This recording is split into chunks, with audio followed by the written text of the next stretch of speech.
All right, let's talk about Twitter. I joke that Twitter is where I go to send spam that nobody reads.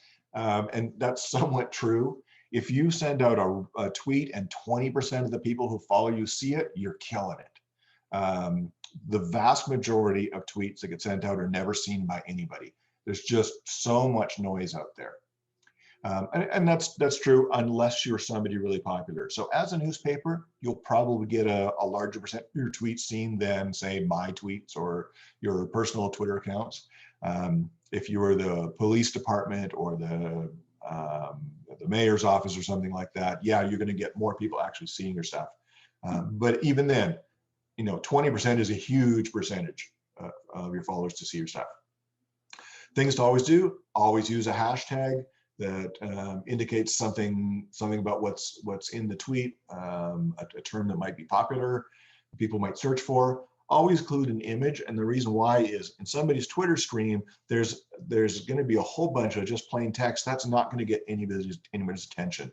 These days, you'll find that nearly all tweets that are sent by any professional organization will have an image or an embedded video, because that gets people's eyeballs. That grabs attention. People look at it, people read it, people click it. So always include an image. And just like Facebook, always include a link to the article on your site so that somebody gets their eye caught by the image and the headline. They got someplace to go and come back to your site where you might make some ad revenue, might get a subscriber, you might get another share, etc. Without a link back to your site from your tweet, you're wasting your time.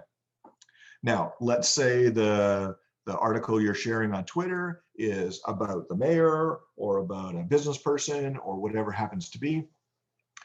Find that person's Twitter handle and tag them with it in the post. And the reason why, it's all about vanity. When people find themselves mentioned, so if you tag somebody with your Twitter handle, it'll show up as a notification in Twitter, and people are likely to reshare it. And so that'll expand your audience for that tweet. Let's talk about Pinterest. This is really interesting. So Google has this thing called followed links versus no followed links. Followed links are supposed to be indications that the person who wrote the content is giving a vote for, believes in whatever it is they're linking to, versus an ad where it's, hey, they gave me some money, so I put a link to their site on my site. That's supposed to be no follow. The reason Google cares about the difference is they don't want to count the paid ad links as part of their ranking algorithm.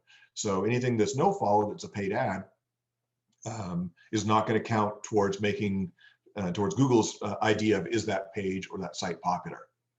Social media links and comments and blogs and things like that are no followed as well, not because Google doesn't think those are usually editorial votes for anything, but because black hats and spammers abuse it so bad. So you can download a free app where you can put in a blog post comment and it'll try to hit 10 million, 20 million blogs and try to post your blog comment with a link back to your site in it. And there's garbage like this out there in a huge way, and spammers abuse it so bad. Google's decided for a long time that blog comment, forum thread links, Facebook shares, tweets, things like this, those are probably not necessarily trustworthy because they're too easy to gain. Doesn't mean Google isn't also measuring to see if there's some social media buzz, and there's other stuff they do for that, but they're not going to count it towards that page rank part of the ranking algorithm. Pinterest, like Facebook and Twitter, the links from a picture you pin to Pinterest are no followed. So according to what Google tells us, they shouldn't care about those. Very strange. If you're looking at your own search console, Google Search Console, and you look at your backlinks, you'll see links from Pinterest to pictures in your articles. Why is Google reporting those in Search Console if they're not looking at them? I'm pretty sure they are looking at them. They might not be counting as much as a follow link, but they certainly care about them. So if an article from your site has an image in it, pin it to Pinterest. You might as well. It takes a couple of seconds. Use that Chrome toolbar button for Pinterest. And if you have a video, pin your videos as well. Now, even if I'm totally wrong and Pinterest links don't impact ranking at all, some of those pictures that you pin to Pinterest will get found by people searching for pictures of the, the forest fire north of town or whatever it is, and they'll end up clicking back to your site. And so you'll actually get traffic, even if it wasn't affecting ranking, and I think it does affect ranking, you're going to get traffic anyway. So take the time to pin any decent image or video you have.